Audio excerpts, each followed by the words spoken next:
Assalamualaikum warahmatullahi wabarakatuh. Selamat malam semuanya. Kembali lagi dengan saya Robi, host dari channel Sketsa Malam. Halo, apa kabar semuanya? Semoga kalian sehat selalu. Pada malam kali ini saya akan membawakan kisah mistis nyata untuk kalian semua. Kisah kali ini dialami oleh narasumber. Sebut saja namanya Bambang.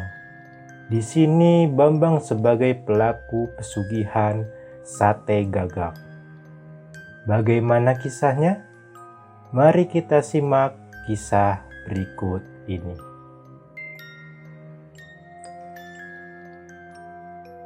Kesusahan dan kemiskinan menjadi kata yang sangat berat ketika menjalani kehidupan saat ini.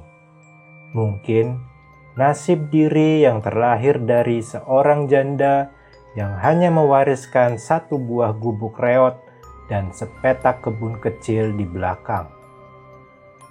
Perbedaan kasta serasa menjadi beban bagiku. Cibiran, cacian, dan hinaan sudah sangat biasa aku dengar sejak kecil.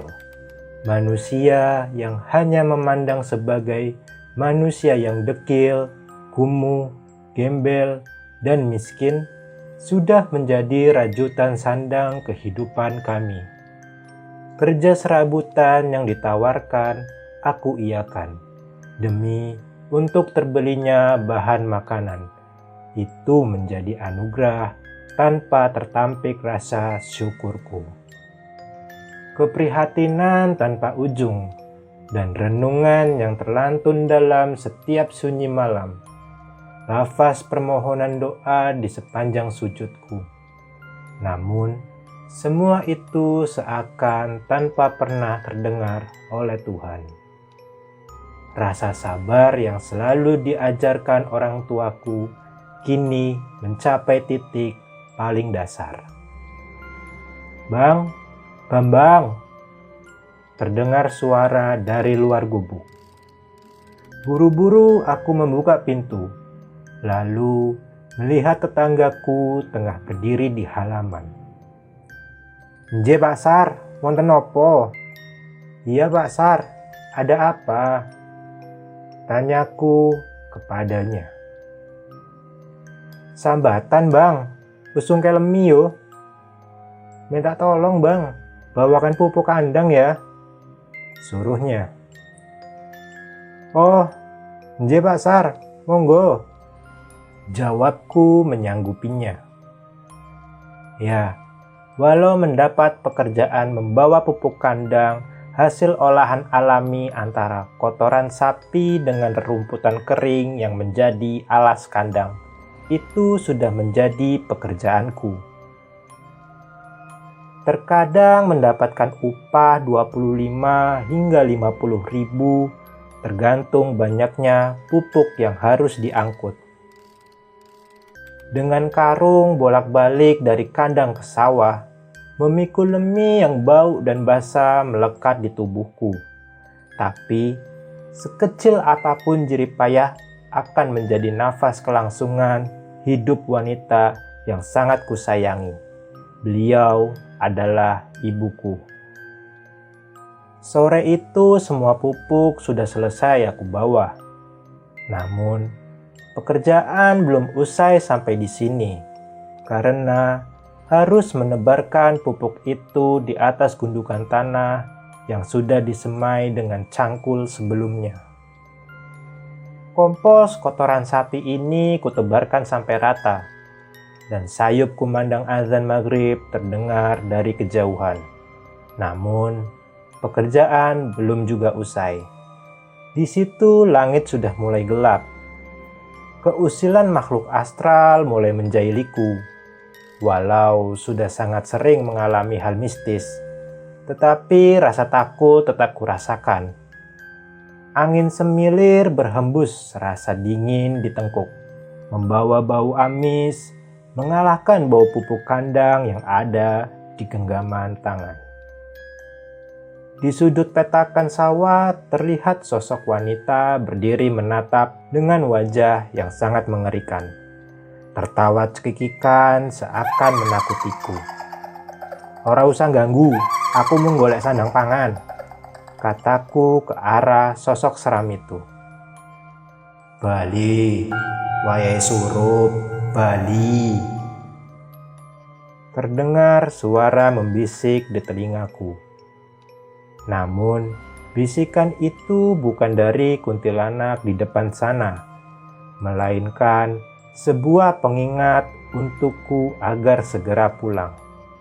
Tanpa berpikir panjang, aku langsung meninggalkan pekerjaanku dan berjalan menuju sumber mata air untuk membersihkan dari kotoran dan juga bau yang melekat. Namun, sosok itu terus mengikuti. Sampai hendak mandi pun masih diperhatikannya. Kulepaskan semua pakaian dengan telanjang bulat. Tidak lagi kuperdulikan tatapan lembut itu yang sedang menyaksikanku. Setiba di rumah, aku ganti baju. Lalu beranjak ke rumahnya Pak Sarwidi untuk mengambil upah kerja. "Kula nuwun Pak, kula nuwun," ucapku memberi salam. "Monggo, sekedap," jawab wanita dari dalam rumah. Lalu wanita itu mengintip dari balik jendela yang tirainya sedikit tersingkap sebelum membuka pintu. "Oh, Mas Bambang, mau ambil uang ya? Sekedap," kata anak gadis Pak Sarwidi. "Nggih Mbak Nur," jawabku dengan senyum. Lalu gadis remaja itu kembali masuk ke dalam. Tak lama, kemudian diberikannya uang 10.000 yang berjumlah 7 lembar. "Loh Mbak, ini kok banyak banget? Apa nggak salah Mbak Nur?" tanyaku meyakinkan. "Boten Mas, niku saking Bapak 5 doso, saking kulo 2 doso Mas Bambang." "Tidak Mas, itu dari Bapak 50, dari saya 20.000, jawab Mbak Nur. "Loh, kok repot-repot Mbak Nur?" seruku tersenyum malu. "Boten nopo-nopo Mas, kagem Mbok Jumi, tumbas suro Mas." "Gak apa-apa Mas, buat Mbok Jumi beli sirih Mas," katanya sangat lembut. "Waduh, matur suwun sangat Mbak Nur," jawabku sambil berpamitan pulang. Namun, malam itu Gunda mulai menghampiri. Wajah gadis itu mulai membayang, mengusik khayal yang membawa dalam kisah mustahil yang aku rasakan. Terlena membayangkan aku dengan Nurhayati memandu kasih, berdua mengarungi bahtera rumah tangga. Sampai terdengar suara, "Bang, Bambang, Bambang." Suara Simbo memanggil dari dapur. "Ah elah, buyar deh mau mesra-mesraan dengan gadis ayu tetangga itu," ucap Bambang. Saat aku mau membayangkannya lagi, suara panggilan itu semakin keras terdengar. "Bang, opo bocah iki wis turu ya mene? Apa anak ini sudah tidur jam segini?" kata Simbo yang terus memanggil. "Napa mbok?" jawabku dari dalam kamar. "Madang dhisik lagi mapan turu le," katanya menyuruhku makan. Bergegas aku beranjak ke dapur, lalu menikmati makan malam istimewa. Nasi putih, sayur bayam, sambal terasi, dan tempe goreng. Rasa syukur kami tidak terhingga menyambut karunia Tuhan. Hasil jeripayahku mendatangkan rizki malam ini. Meski dalam hati masih ada ganjalan karena pekerjaan itu belum sepenuhnya tuntas. Gangguan sosok itu membuat terbengkalainya amanah. Sementara sudah dinikmati hasil upahnya. "Mangan kok ngelamun? Mikir apa toh?" tanya Simbo mengagetkan. Boten, Mbok. Gawean dereng tutuk wau niku. Lemi ingkang dijereng wonten wono, dereng rampung. Tidak, Mbok. Kerjaan belum selesai tadi itu. Pupuk yang ditebar di sawah tadi belum selesai. Jawabku menjelaskannya. Bocah gemblung, durung mari nyambut gawe kok wis njopo opah, kata Simbo sambil mengunyah makanannya. Lah, kedalon ya, Mbok? Kemalaman kok, Mbok? Jawabku membela diri. Esuk mruput ndang dirampungno, mandat kuile, ojo sembrono. Pagi buta besok segera diselesaikan. Amanah itu nak, jangan main-main. Katanya memberi nasihat. Nggih, Mbok. Selesai makan, aku kembali masuk kamar. Mencoba kembali membayangkan sosok pujaan hati. Nur Hayati, sang primadona anganku. Suara serangga malam terdengar dari pelataran luar rumah, menandakan larutnya malam ini. Subuh itu aku bangun dan langsung bergegas pergi ke sawah untuk melanjutkan pekerjaan yang sempat tertunda. Jalanan masih sangat gelap, hanya senter yang menjadi panutan langkahku. Kanan kiri dipenuhi oleh rimbunan pohon bambu yang dikenal sangat angker. Tapi ini satu-satunya jalan untuk menuju sawahnya Pak Sarwidi. Dan harus ditempuh dengan keberanian. Dengan rasa was-was memberanikan diri untuk melewati keangkeran jalan itu seorang diri. Menoleh ke sana kemari, memastikan agar siap jika memang harus bertemu oleh hal ganjil di depan sana. Jantung berdegup sangat kencang saat menyaksikan sosok kuntilanak bertengger di salah satu bambu yang melengkung. Untung dia hanya menatap saja tanpa melakukan apa-apa. Bahkan yang biasanya tertawa cekikikan kini tidak terdengar sama sekali. Sesampainya di pematangan sawah, udara masih sangat dingin. Tanah juga basah oleh embun. Aku memulai pekerjaan ini agar cepat segera selesai. Matahari mulai meninggi. Fajar menyingsing memberi sinar kehangatan saat mulai menerpa tubuh. Weh lah, rumput Mas Bambang. Pagi sekali Mas Bambang. Sapa Kang Yat yang mulai berangkat ke sawah. Oh, nji Kang Yat, jawabku. Dang terus ke Mas, tak lanjut dhisik, jawab Kang Yadi sambil melanjutkan jalannya. Nggih Kang, antos-atos. Iya Kang, hati-hati, jawabku. Setelah semua dirasa beres, aku beranjak pergi meninggalkan sawah yang sudah selesai aku garap dari pagi buta. Dan melanjutkan dengan mandi di sungai. Tiba-tiba perasaan tidak enak menghampiri, seakan menjadi firasat buruk yang akan datang padaku. Entah apa yang akan terjadi. Yang aku lakukan hanya menyelesaikan mandi, lalu bergegas pulang dengan pikiran aneh. Kepulan asap terlihat membumbung ke atas langit. Dari ujung desa sudah terlihat jika sedang terjadi sesuatu di dalam kampung. Apa ada kebakaran sampai asapnya begitu banyak terlihat? Benak mencari tanya juga jawaban sendiri. Ku percepat langkah agar segera tahu apa yang sedang terjadi di sana. Firasat itu terjawab ketika tiba di rumah.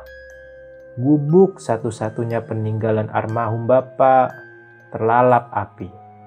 Warga yang sudah berkumpul di situ mencoba menyiramkan air untuk memadamkan api.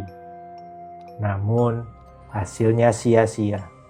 Aku mencoba menerobos kerumunan orang itu, namun ditahan. "Bang, sabar bang, bahaya," kata warga yang memegangi tubuhku. Ingin rasanya masuk ke dalam kobaran api itu. Menyelamatkan satu-satunya harta yang kumiliki di dunia ini. Namun, semua sudah terlambat. "Simbo!" teriakku terus memanggil dengan tangis. Semakin tidak memiliki apapun di dunia ini.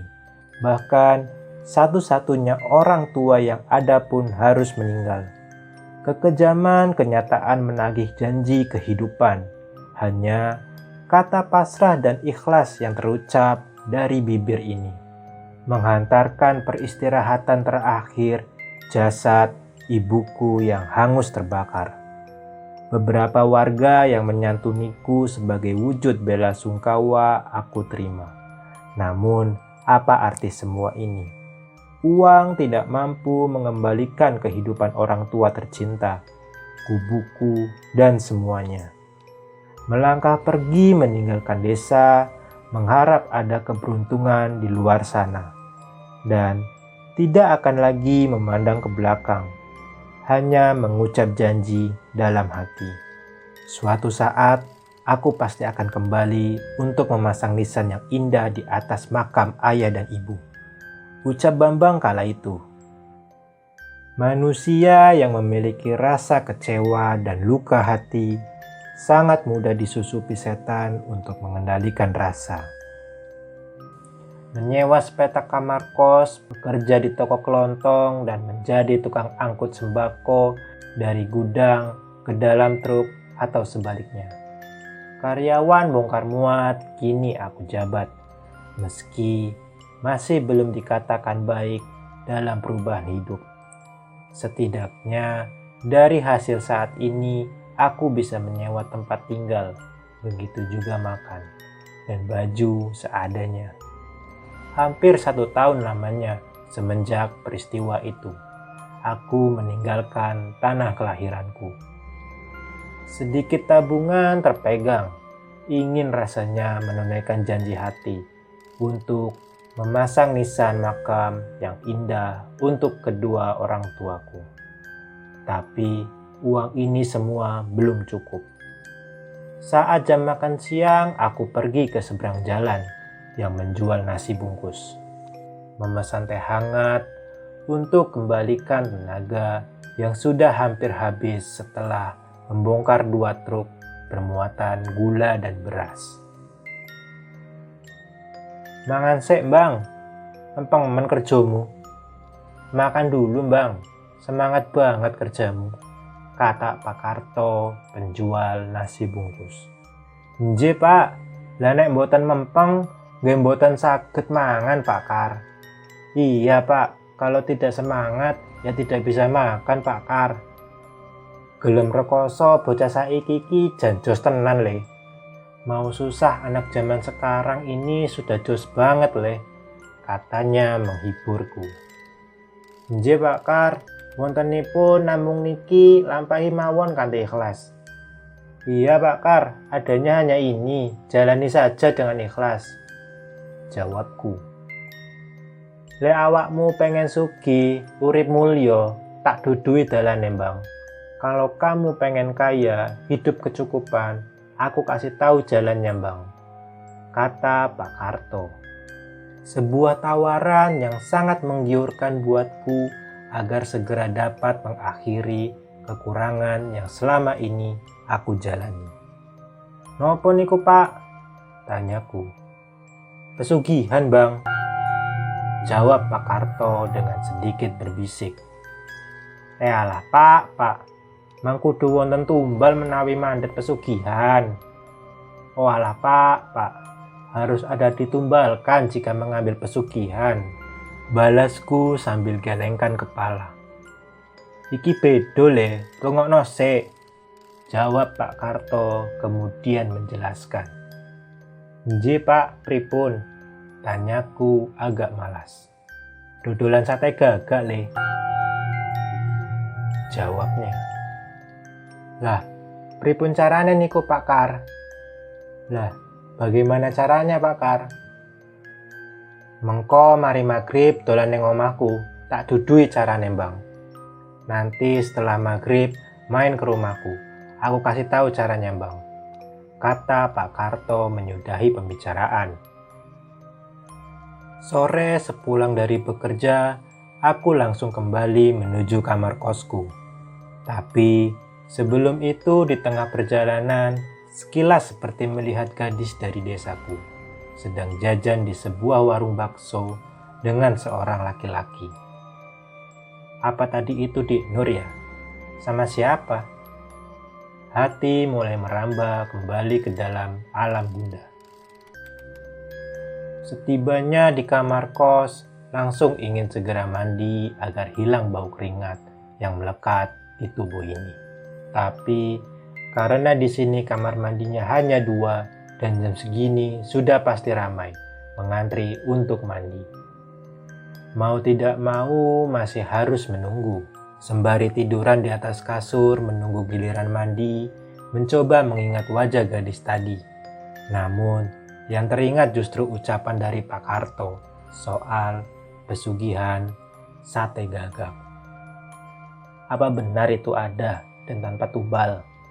Rasa lelah akan kemiskinan menggerakkan hati untuk mengambil jalur ini. Kecamuk batin yang tidak menentu memikirkan nasib yang belum memiliki perubahan. Memikirkan pujaan hati yang selalu membayang tanpa pernah terhenti. Harus ada perubahan dalam hidup ini. Mau bagaimanapun caranya, mau dengan apapun jalannya. Selepas maghrib, aku pun mulai menuju ke rumah Pak Karto untuk menanyakan perihal pesugihan yang beliau maksud. Tekad ini tidak mampu tertunda lagi karena sangat takut jika gadis itu akan menemukan laki-laki lain. Sebuah lorong dengan lampu remang-remang menjadi penerangan jalan gelap. Rumah berpagar yang tidak terlalu tinggi itu terlihat sangat sederhana. Andai benar pesugihan itu nyata, kenapa Pak Karto memilih hidup miskin seperti diriku? Ucap Bambang mulai muncul sedikit keraguan. Kula nuwun Pak Kar, salamku. Monggo Bang, wis tak tunggu. Mrene mlebu le. Mari Bang, sudah aku tunggu. Sini masuk nak, jawab Pak Karto yang tengah duduk di teras rumahnya. Nje Pak, laras Pak Kar, tanyaku basa-basi. Iyo le, ancene nunggu selirane kok. Iya nak, memang nunggu kamu kok, jawabnya dengan senyum. Dengan duduk di bangku depan rumahnya, kami berdua memulai obrolan yang mengarah ke soal pesugihan yang dimaksudkan. Sebuah jalan yang harus ditempuh tentu saja dengan sarana mantra hitam. Persyaratan juga paling utama itu keberanian. Yen selirane wis krentek ati, syaratnya kuwi gampang. Amung gagak urip, ladeng, dupa, kembang setaman, areng, lan tungku, karo sarung. Kalau kamu sudah niat hati, persyaratannya itu mudah. Hanya gagak hidup, pisau, dupa, bunga setaman, arang, dan tungku, sama sarung. Jelas Pak Karto. Lanjutaken napa melih Pak? Tanyaku penasaran. Syarat utamane yen slirane dodolan kudu wuda lan kudu wani. Amarga sing padha tuku iki saka bangsa alus kang wujud gendruwo. Ojo ngedoli sak liyane, katanya lagi. Lah niku sadean wonten pundi Pak Kar? Lah itu jualannya di mana Pak Kar? Tanyaku lagi. Dodolanmu ing gunung kono, sak dhuwure mbelik cadas. Iku panggonane sing wingit lan dadi panggonan ingkang pasle. Jualanmu di gunung sana, di atas sumber mata air cadas. Itu tempatnya yang angker dan menjadi tempat yang cocok nak. Setelah itu Pak Karto masuk ke dalam rumah. Tidak lama ia membawa sebuah kertas juga segelas teh untukku. Iki montro kang kudu sliramu waca sadurunge gawe sate. Ini mantra yang harus kamu baca sebelum membuat sate, katanya sambil memberikan catatan mantra itu. "Nggih Pak Kar, matur suwun," jawabku. Malam itu setelah semua selesai, aku pulang ke kontrakan, lalu menghafal mantra di kertas yang tertulis itu. Setahun ini aku gigih bekerja tanpa pernah membolos sekalipun. Tapi pagi itu aku lebih memilih pergi ke pasar mencari beberapa peralatan seperti tungku, arang, dupa, juga kembang setaman. Setelah semuanya terbeli, aku kembali membuat sebuah peti dari kayu sebagai tempat uang pesugihan. Ini harus berhasil, harus berani hadapi segala yang akan muncul nanti saat jualan, kataku dalam hati. Dua pemuda datang dengan membawa sangkar burung yang ditutup kain hitam. Dua orang suruhan Pak Karto itu sebagai pemasok burung gagak yang akan aku jual malam nanti. Meski dengan cara menghutang dulu, karena membeli 1 ekor burung saja harus mengeluarkan uang 5 juta. Memang akan sangat tidak wajar jika dinalar harga yang sangat mahal untuk penembusannya. Tapi itu sudah menjadi syaratnya. Itu juga karena susahnya mendapatkan bahan yang akan dijadikan daganganku. Malam ini tekad sudah sangat bulat, tanpa bisa ditunda lagi. Semua kelengkapan sudah siap. Dengan dibantu kedua orang suruhan Pak Karto, semua peralatan dibawanya ke lereng gunung. Sesampainya di lokasi yang menurutnya pas, tepat di bawah pohon jati liar yang berusia sangat tua, di bawahnya mengalir mata air. Kotak kayu yang berisikan bahan tadi semua ditata. Perapian mulai aku siapkan. Membakar arang di dalam tungku, menyalakan beberapa dupa di sekitaran area. Juga menebarkan kembang setaman. Tepat pukul 1 dini hari persiapan siap. Aku mulai membuka kain hitam yang menutupi sangkar burung itu. "Pun siap Kang, tinggal mawon." "Sudah siap Kang, tinggal saja," kataku kepada kedua pemuda suruhan Pak Karto. "Yo Mas, sing hati-hati, ingat pesannya Pak Kar," jawab salah seorang pemuda itu. "Iyo Kang, matur suwun," jawabku. Tak lama langkah kedua orang itu sudah menghilang. Semua menjadi sangat sunyi. Angin berhembus terasa lain. Wangi dupa seakan memanggil para dedemit. Pohon yang semula tenang kini bergerak dengan sendirinya. Muncul sosok pocong yang mengerikan, terlihat melayang mendekat. Namun, salah satu syarat dilarang untuk berdoa kepada Tuhan, walaupun melihat apapun. Pocong berwajah hitam hangus itu berhenti di salah satu dupa yang tertancap di tanah, disusul dengan kuntilanak dan juga tuyul. Aku coba setenang mungkin melihat semua itu. Lalu aku membuka semua pakaian yang aku kenakan. Kemudian mengambil pisau untuk menyembelih gagak hitam itu. Aku siapkan mangkuk plastik untuk menampung darah berwarna hitam pekat. Menguliti, lalu mulai memotong daging gagak kecil-kecil dengan lidi yang sudah aku siapkan dan mulai menusuk membuat sate. Ketawa kuntilanak mulai membuat bising. Cekikikan bocah gundul itu pun sangat ramai terdengar. "Bukan kalian tujuanku," gumamku dalam hati. Lalu dari arah belakang tiba-tiba muncul seorang nenek-nenek menyeramkan dengan mata putih dan menepuk pundakku. "Tuku satene leh, piro regone?" katanya terdengar dari mulut yang mengeluarkan belatung sangat banyak dan bau busuk. "Radidul ngoko kowe, Mbah," kataku sambil melanjutkan menusuk sate, tidak memperdulikan sosok yang memuntahkan belatung ke tubuhku. Setelah semua siap, lalu aku keluarkan tusuk sate itu dengan darah hitam. Dengan membaca mantra beberapa kali, mulai membakar sate gagak di atas bara tungku. Tiba-tiba suara geraman berat terdengar. Geramannya terdengar mengerikan. Pohon jati di sebelahku bergetar kencang. Lalu muncul sosok hitam besar dengan tatapan mata merah dengan taringnya yang panjang. Cakar hitam di jari-jari besarnya, sosok itu menuju ke arah sate yang aku bakar.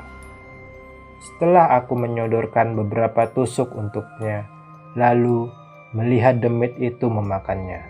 Sampai bakaran kelima, dengan lahap semua sate itu habis dia makan. Lalu sosok itu menuju ke dalam kotak kayu yang aku bawa.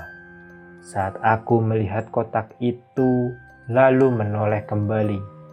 Genderuwo besar itu kini sudah hilang, lenyap dari hadapanku, disusul dengan makhluk yang lain. Semuanya menghilang tanpa meninggalkan jejak. Uang terus keluar dari kotak kayu, melimpah ruah sampai berhamburan keluar. Dengan kain sarung yang aku ikat ujungnya, kumasukkan uang itu, tapi seakan tiada habisnya. Uang-uang itu kubungkus dengan sarung dan baju, sampai tidak muat lagi untuk menampung uang-uang itu. Sisa uang yang tak bisa terbawa tetap aku tinggal di dalam kotak, memakai celana, lalu membawa uang dalam sarung dan baju yang sangat berat rasanya.